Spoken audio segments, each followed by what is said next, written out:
창세기 3장 13에서 19절 말씀입니다. 여호와 하나님이 여자에게 이르시되 내가 어찌하여 이렇게 하였느냐? 여자가 이르되 뱀이 나를 꿰므로 내가 먹었나이다. 여호와 하나님이 뱀에게 이르시되 내가 이렇게 하였으니 내가 모든 가축과 들의 모든 짐승보다 더욱 저주를 받아 배로 다니고 살아있는 동안 흙을 먹을지니라. 내가 너로 여자와 원수가 되게 하고 내 후손도 여자의 후손과 원수가 되게 하리니 여자의 후손은 내 머리를 상하게 할 것이요 너는 그의 발꿈치를 상하게 할 것이니라. 하시고 또 여자에게 이르시되 내가 내게 임신하는 고통을 크게 더하리니 내가 수고하고 자식을 낳을 것이며 너는 남편을 원하고 남편은 너를 다스릴 것이니라. 하시고 아담에게 이르시되 내가 내 아내의 말을 듣고 내가 내게 먹지 말라 한 나무의 열매를 먹었은즉 땅은 너로 말미암아 저주를 받고 너는 내 평생에 수고하여야 그 소산을 먹으리라. 땅이 내게 가시덤불과 엉겅퀴를 낼 것이라. 내가 먹을 것은 밭의 채소인즉 내가 흙으로 돌아갈 때까지 얼굴에 땀을 흘려야 먹을 것을 먹으리니 내가 그것에서 취함을 입었습니다. 너는 흙이니 흙으로 돌아갈 것이니라. 사랑하는 형제 여러분, 1월 11일 월요일 새벽 묵상에 오신 것을 환영합니다. 19절까지 읽었는데요. 15절을 중심으로 보도록 하겠습니다. 12절까지 해서 우리는 아담이 범죄를 저지른 후에 연속해서 부정직한 선택을 거듭하는 것을 보았습니다. 죄로 인한 수치심을 감추기 위해 무화과 잎으로 치마를 하고 하나님을 피해 숨고 하나님의 질문에는 자기 나름 핑곗거리를 말하는 것이 좋겠다고 판단하면서 내뱉는 말들이 다 거짓이고 하나님을 향한 대항이 되고 말았습니다. 아담은 선악과를 먹는 한 가지 죄를 범한 것이 아니라 연속해서 죄를 선택하게 되는 죄의 감염 상태가 되고 만 것입니다. 그래서 행동 하나하나마다 말 한마디 한마디마다 죄가 끼어있는 증상이 연속적으로 나왔습니다. 수치심을 감추려고는 했으나 회개심은 나타나지 않았습니다. 이런 모든 것들은 하나님과 연결되어 있다면 결코 나타날 수 없는 증상들입니다. 사람은 이제 죄에 감염되어서 진정한 생명이신 하나님과 영적 연결이 끊어져 버리고 만 것입니다. 그들의 영이 즉시 죽어서 그렇습니다. 그런데 아주 다행인 것은 하나님께서 죄인들을 찾아와 주셨고 원수 마귀를 심판하시고 죄인들에게는 구원의 길을 주셨다는 사실입니다. 그 구원의 길은 징계가 포함되어 있죠. 오늘 본문을 가만히 보시면 뱀에 대한 하나님의 대응과 사람에 대한 하나님의 대응은 차원이 다른 것입니다. 뱀은 요한계시록에서 말하다시피 옛뱀 즉 마귀입니다. 마귀에게는 영원한 심판을, 죄인들에게는 징계와 구원의 길을 제시하십니다. 13절에 하나님의 질문에 여자가 뱀이 나를 꿰므로 내가 먹었나이다 라고 대답을 했죠. 그러자 하나님은 기다렸다는 듯이 바로 옛뱀 마귀에게 징벌을 선언하십니다. 남자에게도 네가 그랬냐 질문을 하시고 여자에게도 네가 어찌 그랬냐 질문을 하시는데요. 뱀에게는 질문을 안 하시고 네가 이렇게 하였으니 하시고 바로 심판을 하십니다.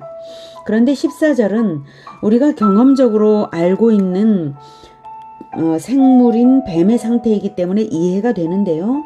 15절은 아주 의미심장하죠. 내가 너로 여자와 원수가 되게 하고 내 후손도 여자의 후손과 원수가 되게 하리니 여자의 후손은 내 머리를 상하게 할 것이요 너는 그의 발꿈치를 상하게 할 것이니라. 먼저 생각할 것은 하나님의 심판이나 징계를 가만히 보면 징벌이 죄의 특성에 따라 징벌도 특성 지어졌다는 것입니다. 죄의 특성에 따라 징벌도 특성 지어졌다 이것입니다. 우리 사회에서는 보통 벌금이나 징역 몇 년 하는 식으로 죄의 특성보다는 죄의 중한 정도에 따라 길고 짧음이 있을 뿐이죠. 징벌의 방법은 똑같죠. 하지만 하나님의 징벌은 진리에 따라 내려집니다. 그 진리를 반영한 심판 원리가 바로 이에는 이, 눈에는 눈입니다. 같은 원리를 은혜롭게 인간관계에 반영하면 대접받고자 하는 대로 남을 대접하라가 됩니다. 즉 행한 대로 되갚아 준다는 원리입니다. 이 원리가 진리의 큰 줄기라고 예수님도 말씀하셨습니다. 마태복음 7장 12절에 그러므로 무엇이든지 남에게 대접을 받고자 하는 대로 너희도 남을 대접하라. 이것이 율법이요 선지자니라. 율법이요 선지자니라 라는 말은 구약성경의 원리의 핵심이 바로 이것이다 라는 뜻입니다. 율법이요 선지자, 이것을 구약을 말하는 일반적인 관용어거든요. 자, 오해하지 마실 것은요, 갚아주는 주체가 하나님이시라는 것입니다. 심판과 보상을 하나님께서 해주실 것이기 때문에 하나님께서 심판과 보상의 원리를 바로 이렇게 대접하는 대로 대접해주는 원리, 그 원리를 세우셨다는 것입니다. 그러니 남에게 대접을 받고자 하는 대로라는 말씀은 사람에게 대접을 받기를 계산적으로 기대하라는 뜻이 아니라 하나님께서 갚아주실 것을 바라고 이웃에게 대접하라는 뜻입니다.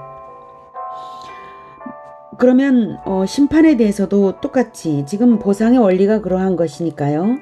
이제 심판의 원리도 똑같이 그렇습니다. 마귀가 하는 방식대로 행하면 마귀에게 하나님이 갚아주시는 방식대로 보복을 당할 것입니다. 하나님의 아들이 하는 방식대로 행하면 하나님이 그 아들에게 베푸시는 방식대로 보상을 받을 것입니다. 이에는 이, 눈에는 눈이란 말은 율법의 원리인데요. 하나님께서 재판관이 범죄자에게 판결을 내릴 때에 가해의 양상 그대로를 심판으로 되돌려주라는 구약의 재판 규례입니다. 일반적인 일상이나 개인 간의 관계에서 이에는 이, 눈에는 눈을 적용하는 것이 아니라 재판 규례라는 것을 분명히 기억해야 합니다. 자, 일을 상하게 한 자에게는 똑같이 그 자의 일을 상하게 하는 징벌을 재판에서 심판으로 내려라 이거죠.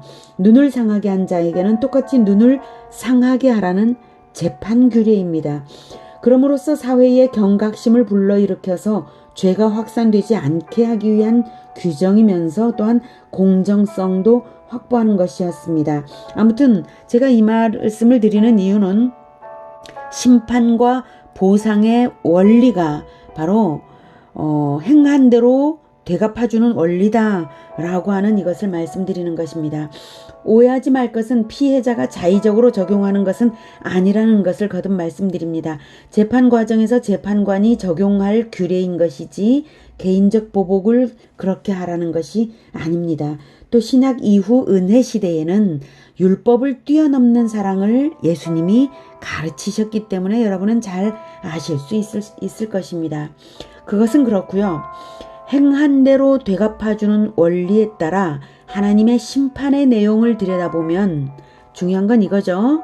하나님의 심판의 내용이 행한 대로 되갚아주는 원리대로 내리신 것이니까 그 심판의 내용을 들여다보면 마귀가 저지른 죄악상이 무엇인지를 알 수 있습니다. 내가 너로 여자와 원수가 되게 하고, 이 심판은 마귀가 여자, 즉 하나님의 백성을 하나님과 원수가 되게 했잖아요. 그러니까 하나님은 내가 너로 여자와 원수가 되게 하고 라고 하시는 것입니다. 내 후손도 여자의 후손과 원수가 되게 하리니, 이것은 마귀는 인간을 죄로 감염시킴으로써 모든 후손을 원죄에 감염되게 했습니다. 그래서 인간의 모든 후손이 하나님과 원수가 된 채로 태어나게 되고 말았습니다. 그래서 하나님께서 네 후손도 여자의 후손과 원수가 되게 하리니 라고 말씀을 하신 것입니다. 그래서 여자, 즉 하나님의 백성들이 오히려 마귀를 대적하게 하겠다는 선언입니다. 그렇게 원수가 되게 하신 결과 어떻게 되냐면 여자의 후손은 내 머리를 상하게 할 것이요 너는 그의 발꿈치를 상하게 할 것이니라. 이 부분이 결정적으로 중요한 부분인데요. 여자의 후손과 마귀의 대결 과정에서 마귀는 여자의 후손을 죽이기 위해 발꿈치를 물겠지만 여자의 후손은 마귀의 머리를 박살낼 것이라는 말씀입니다. 여러분, 이 선언은 십자가에서 이루어졌습니다. 여자의 후손으로 태어나신 하나님의 아들이 마귀의 후손들에게 죽음을 당한 것입니다. 그런데 그 죽음이 바로 마귀의 머리를 박살내는 결정타였습니다. 예수님이 죄 없으신 하나님의 아들이라는 점 때문입니다. 죄가 없으면 죽을 수가 없죠. 그런데 죽었습니다. 그 죽음이 완전한 승리였습니다. 예수님이 자신의 생명을 하나님께 올려드리면서 죄인들을 용서해달라고 기도하신 대로 하나님께서 그 생명을 대속제물로 받으셨기 때문에 예수님은 죽으셨고 대속제물로 받으셨기 때문에 하나님께서는 그 기도를 들으시사 예수님 안으로 소속해 들어오는 모든 죄인들을 용서하십니다. 그래서 예수님으로 인해 용서받은 사람들은 자기에게 행하신 방식대로 되갚아드리기 위해 형제를 용서하게 되는 것입니다. 이제 마귀는 죄 없는 하나님의 아들을 죽였으므로 모든 죄악의 대가를 영원하게 받게 되었습니다. 마귀의 운명은 결정되었습니다. 마귀의 머리는 이미 박살났으므로 마귀가 하는 짓은 머리 잘린 뱀의 꼬리가 잠시 꼬물거리는 수준에 지나지 않습니다. 예수님을 믿는 자들은 예수님의 이름으로 마귀를 간단히 이깁니다. 언제든지 마귀가 나쁜 생각을 떠올려 줄 때에 마귀를 예수 이름으로 떠나라고 명령해 주십시오.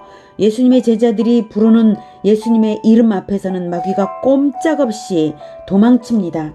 예수님의 십자가 죽음으로 모든 것이 선명해졌습니다. 예수님을 따르는 자들에게는 예수님과 동일하게 부활과 영원한 승리와 보상이 예정되었고 예수님을 박해하는 자들은 마귀의 운명과 동일하게 될 것이 예정되었습니다. 대립각은 분명합니다. 중간은 없습니다. 여자의 후손을 따라 마귀를 대적하는 자들은 하나님의 백성입니다. 하나님은 그것을 원하신 것입니다.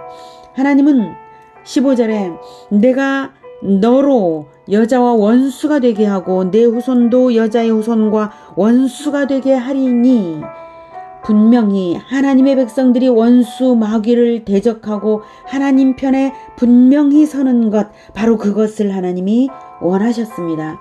하나님의 심판도 선명할 것입니다. 마귀와 동일한 운명이냐 예수님과 동일한 영광이냐 이것입니다.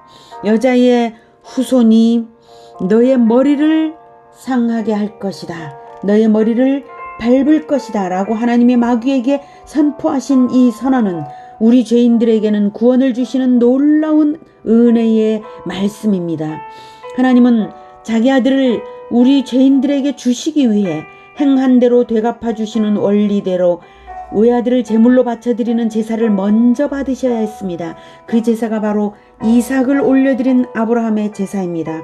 물론 하나님은 이삭 대신에 실제로는 어린 양으로 번제를 받으셨죠. 하나님의 마음은 아브라함의 순종에 만족하셔서 같은 방식으로 인류에게 선물을 주셨습니다. 자기 아들의 생명을 우리 죄인들을 위해 제물로 주신 것입니다. 하나님의 진리는 우리에게 이런 메시지를 줍니다. 마귀 방식대로 하면 마귀에게 하는 방식대로 갚아주마. 예수의 방식대로 하면 예수에게 주는 방식대로 갚아주마. 어느 방식대로 살겠느냐? 이것이 하나님의 메시지입니다. 어느 편을 선택하겠습니까? 우리는 오직 예수님의 방식대로 따르는 예수 제자들입니다. 할렐루야. 기도하겠습니다. 하나님, 하나님의 방식을 어떻게 감히 상상이나 할 수가 있었겠습니까?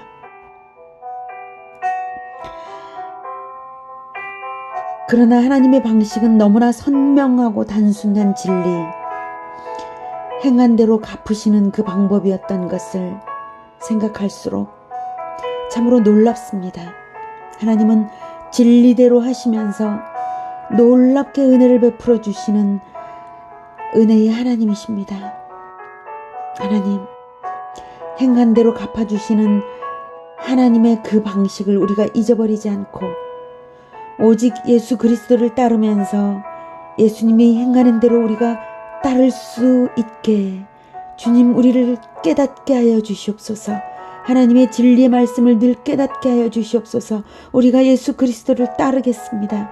그리하여 예수님께서 받으시는 그 영광을 우리도 받게 하여 주시옵소서.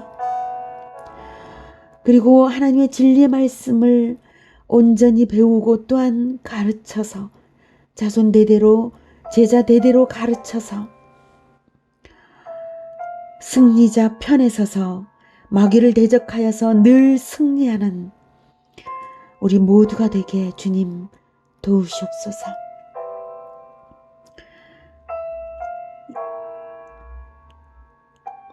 승리자 되시는 예수 그리스도 이름으로 기도드립니다.